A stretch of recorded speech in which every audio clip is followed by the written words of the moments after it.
پہلے تو آپ نے افغانستان میں جو جہاد لڑی، آپ نے لوگوں کو کہا کہ اگر کوئی باہر سے آ کے قبضہ کرتا ہے کسی ملک کے اوپر تو ان کو آزادی کے لیے اور مسلمان ملک کے لیے جہاد ہے، اور آپ نے گلوریفائی کیا لوگوں کو. ساری دنیا سے جہادی آئے یہاں جہاد لڑنے کے لیے، جس میں اسامہ بن لادن بھی تھے. سارا ہمارا جو قبائلی علاقہ تھا، اس سارے قبائلی علاقے کے ذریعے جہاد لڑی گئی، کیونکہ ادھر سے ہی جاتے تھے افغانستان میں. ریگن نے کہا تھا 7 فادرز آف امریکہ کے ایکویولنس ہیں یہ. ہاں، وہ جو جہاد لڑنے والے تھے وہ کہتا کہ they equivalent of the moral equivalent of the founding fathers of America, مجاہدین کو اس نے کہا. تو وہ وہاں سے جاتے تھے قبائلی علاقے سے. قبائلی علاقے کے لوگوں نے بڑی شرکت کی جہاد میں. اب ہوا کیا، آپ 10 سال کے بعد اب آپ لوگوں کو کہہ رہے ہیں کہ نہیں جی کیونکہ وہ اب امریکن آ گئے ہیں افغانستان میں، اب یہ جہاد نہیں ہے، اب یہ دہشت گردی ہے.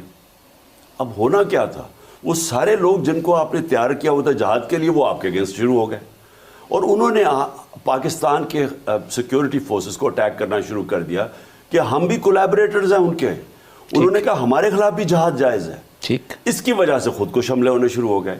جو اپنے آپ کو اڑا رہا تھا خود زیادہ 80% خود کش حملوں میں، تو وہ تو سمجھتے تھے کہ ہم جہاد کر رہے ہیں اور ہم جنت پہ جائیں گے. بالکل.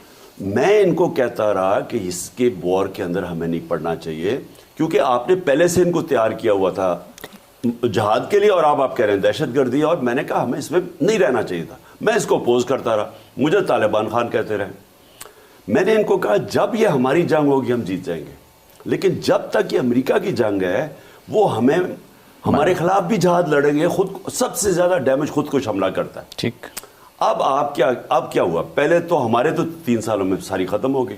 آپ دیکھ لیں سارے یہ نیگوسیشن آپ کے زمانے میں شروع ہوئی تھی، میں وٹنس ہوں. ہماری طالبان سے امریکن کی نیگوسیشن ہم نے کروائی، افغانستان طالبان کی. ٹیٹ بھی ان کی بھی. جب یہ طالبان آئے، یہ امریکہ وہاں سے گیا اور طالبان نے ٹیک اوور کیا امریکہ، تو ہماری ان سے پہلی دفعہ 20 سال میں افغان حکومت آئی جو پرو پاکستان تھی. غری حکومت تو پرو انڈیا تھی. وہاں سے تو 3 دہشت گرد گروپ سے اٹیک کر رہے تھے پاکستان.